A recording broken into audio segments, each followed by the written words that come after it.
अब मेरा एक सवाल पेशेंट से, पेशेंट आप बीमार हैं, आपको डायबिटीज है, किडनी फेलियर है, हार्ट डिजीज है, हाइपरटेंशन है, बॉडी में दर्द रहता है, कौन जिम्मेदार है? क्या वो डॉक्टर जिम्मेदार है? जब डॉक्टर जिम्मेदार नहीं है तो आप डॉक्टर के पास क्यों जाते हैं ठीक करने के लिए अपने आप को? आप बोलेंगे डॉक्टर के पास नॉलेज है इसलिए हम जाते हैं। अच्छा, आप ईमानदारी से बताइए, मान लीजिए अंधेरे में आपकी कोई चीज खो जाती है, आपकी चाबी खो जाती है, तो आप कैसे ढूंढेंगे? क्या आप उजाले में जाके ढूंढेंगे या उजाले को अंधेरे में लेके आएंगे? बोलने का मतलब यह है, you don't need medication, you just need education. आप बोलेंगे कि भाई मुझे किडनी डायलिसिस के लिए जाना है, बॉडी में वाटर रिटेंशन हो चुका है, आई एम वेरी अनकंफर्टेबल, ऐसे में आप हमें ज्ञान दे रहे हैं। देखिए, हमारे बॉडी में ऐसी इमरजेंसी सिस्टम्स हैं जिसे हम कहते हैं ऑटो डायलिसिस, जिसे आप स्विच ऑन करते हैं तो आपको डायलिसिस की जाने की जरूरत ना पड़े। आप बोलेंगे कि मेरे टेम्परेचर है 104 डिग्री फ़ारेनहाइट और ऐसे में मुझसे रहा नहीं जा रहा, मुझे तो अभी भी डॉक्टर के पास जाना है, इसी वक्त मुझे हॉस्पिटल केयर चाहिए। देखिए, आपके बॉडी में होम्योस्टेसिस सिस्टम भी है और जो कुछ घंटे के अंदर ही बॉडी के टेम्परेचर को कंट्रोल में ला सकती है। सिर्फ उसको सीखने और इम्प्लीमेंट करने वाली बात है। फिर से आपको स्टमक पेन है तो कुछ समय की बात होती है, आप खुद ही अपने बॉडी में कुछ ऐसी चीजों को एक्टिवेट कर सकते हैं जिससे अपने आप ही आप पेन से रिकवर कर सकते हैं। और उसको सीखने के लिए बहुत समय की जरूरत नहीं। आप जरा सोचिए, यहाँ से किसी भी हॉस्पिटल जाएंगे, डॉक्टर को अपनी बात बताएंगे, वो दवा लेंगे, फिर सिम्टोमेटिकली कुछ रिलीफ अगर मिलेगा भी तो कितना टाइम लग जाएगा? 1 घंटा 2 घंटा तो लगेगा ना। मैं आपको बोलता हूँ, सिर्फ मुझे कुछ मिनट दीजिए, 5 मिनट दीजिए, मैं आपको बताऊंगा अभी कि कैसे आप अपनी मदद खुद कर सकते हैं, how you can help yourself. मैंने एक आंकड़ा निकाला है कि करीब इंसान 62 तरीके से बीमार पड़ता है। 99% जो कारण होता है हॉस्पिटल जाने का, वो उन 62 तरीकों में के से बीमार पड़ने के अंदर ही है, जिसमें कैंसर है, किडनी फेलियर है, या फिर हार्ट डिजीज है, डायबिटीज है, या हाई टेम्परेचर है।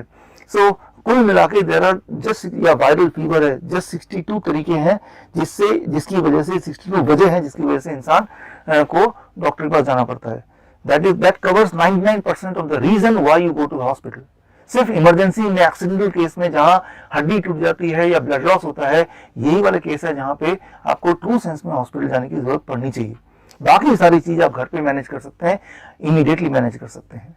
कैसे मैनेज करना है, let's try to understand. Give me just 5 minutes to help you to understand how you can help yourself. देखिए, इसको मैं समझाऊंगा आपको 3 स्टेजेस में, स्टेज 1, स्टेज 2, स्टेज 3। स्टेज 1 इसे आप कहते हैं, इसे हम कहेंगे DIP डाइट, एक खास तरह का diet. The moment you are on this diet, immediately आपका ब्लड शुगर कंट्रोल में आने लगता है, ब्लड प्रेशर कंट्रोल में आने लगता है, बॉडी का टेम्परेचर कंट्रोल में आने लगता है, बॉडी के जितने भी होमोस्टेसिस हैं वो धीरे धीरे रिकवर करने लगते हैं। ये डाइट क्या है ये मैं अभी बता देता हूँ, लेकिन डाइट के पीछे का साइंस क्या है ये आप स्क्रीन पे दिए हुए लिंक पे जाएंगे तो वो साइंस समझने के लिए उस लिंक पे जाके आप कुछ रिसर्च पेपर या वीडियोस देख के समझ सकते हैं। फिलहाल DIP डाइट कुछ ऐसा होता है। स्टेप 1, 12 बजे तक जो भी आप खाएं सिर्फ वो फ्रूट्स होना चाहिए। 3 से 4 तरह के फ्रूट्स। कितने खाने हैं? It depends on your body weight. Let's say मेरा बॉडी वेट है 70 kg, 70 kg into 10, that is 700 grams और more of fruits, 3 to 4 kind of fruits. वो कोई भी फ्रूट हो सकते हैं, लेकिन सिर्फ फल खाना है 12 बजे तक। यानी कि कुछ और नहीं लेना है, ब्रेड नहीं लेना है, पराठे नहीं लेने, रोटी नहीं लेना, चाय नहीं लेना, बिस्किट नहीं लेना, सिर्फ और सिर्फ फल 12 बजे तक, सिर्फ और सिर्फ फल। और अब आता है लंच। लंच में या डिनर में जब भी आप बैठेंगे, दैट बिकम स्टेप 2। सो आप 2 प्लेट लेके बैठेंगे, प्लेट 1 एंड प्लेट 2। प्लेट 2 में आपको वही सब कुछ रखना है जो आप रोज खाते हैं, रोटी सब्जी दाल चावल एक्सेट्रा, जितना रखना रखिए, लेकिन उससे पहले आपको प्लेट 1 फिनिश करना है। प्लेट 1 क्या है? 3 to 4 kind of vegetable which you think you can eat in raw. टमाटर, खीरा, मूली, गाजर, ककड़ी, जो आप कच्चा खा पाए ऐसे वेजिटेबल चुन लीजिए, 3 से 4 तरह के। एंड कितना खाना है, दैट इज वेरी इंपॉर्टेंट, आपके बॉडी वेट के अनुसार। मेरा बॉडी वेट 70 kg into 5 यानी कि 350 grams या ज्यादा। सो अपने बॉडी वेट के अनुसार आप कैलकुलेट कर लीजिए and that becomes your plate 1। Plate 1 खत्म करने के बाद ही you are allowed to have plate 2। Plate 2 जितना भी चाहे आप खा सकते हैं। सो लंच जब भी करें और डिनर जब भी करें, प्लेट 1 प्लेट 2 सिस्टम से करें। और तीसरी बात, third step, stop only 2 things. 1, no animal food. Animal food का मतलब no chicken, no fish, no egg and even no dairy products. Dairy products भी एनिमल फूड ही तो हुआ। दूध, दही, लस्सी, मक्खन, घी, पनीर, छाछ, stop.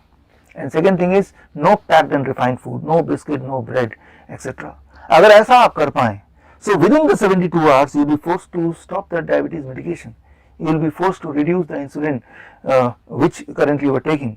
Yeah, within 7 days your blood pressure will start coming to normal, right? So कई सारे बदलाव आपको पहले 72 आवर्स में दिख जाएंगे the moment you start this what I call as DIP diet. ये है स्टेज 1. अब चलते हैं स्टेज 2 में. Disease specific remedy. Disease specific remedy, there are just 62 ways you can be ill, right? For example, मान लीजिए आपको फीवर हो गया तो क्या करना है. तो ये जो आप देख रहे हैं स्क्रीन पे, इसमें आप फीवर को ढूंढिए और फीवर में आप देखिए क्या एक्स्ट्रा करना है इस DIP डाइट के अलावा. तो extra is citrus fruits and coconut water. जैसे आपको फीवर का पहला इंडिकेशन आएगा, अगर आप दिन भर में कई बार citrus fruit and coconut water लेंगे तो आपका टेम्परेचर 101 डिग्री से ज्यादा जाएगा ही नहीं, और within 3 days your temperature will come to normal. और 3 दिन तो लगते हैं बॉडी को वायरल इन्फेक्शन से आज़ादी पाने में. ठीक इसी तरह से अगर आपको स्टमक इन्फेक्शन है या आपको बॉडी में एक है, तो आप ये जो चार्ट आप देख रहे हैं स्क्रीन में, इस चार्ट को ढूंढिए. चार्ट में आप देखिए कैंसर का कॉलम है, डायलिसिस का अलग जगह बना हुआ है, अर्थराइटिस की अलग जगह बनी हुई है, और उसके अंदर स्पेसिफिक रेमेडी लिखा हुआ है. और ये भी आपको पता चलेगा कि ये रेमेडी कब तक करते रहना है उस बीमारी से पूरी तरह से आज़ादी पाने में. सो ये आप कीजिए, and this is the sure shot and safest way to come out of the illness permanently, right? So ये साइंटिफिक है, और इसके पीछे का साइंस जानने के लिए जैसे मैंने बताया, you go to the link, जो लिंक आपकी स्क्रीन में फ्लैश कर रहा है, और सारा साइंस और सारा रिसर्च आपके सामने आ जाएगा. आखिर में मैं सिर्फ इतना बोलना चाहता हूँ डॉक्टरों को, मेडिकल एसोसिएशंस को, कि एक पेशेंट का काम तो डॉक्टर के बिना चल जाएगा, लेकिन एक डॉक्टर का काम पेशेंट के बिना नहीं चलेगा. जय Hind, all the best, thank you.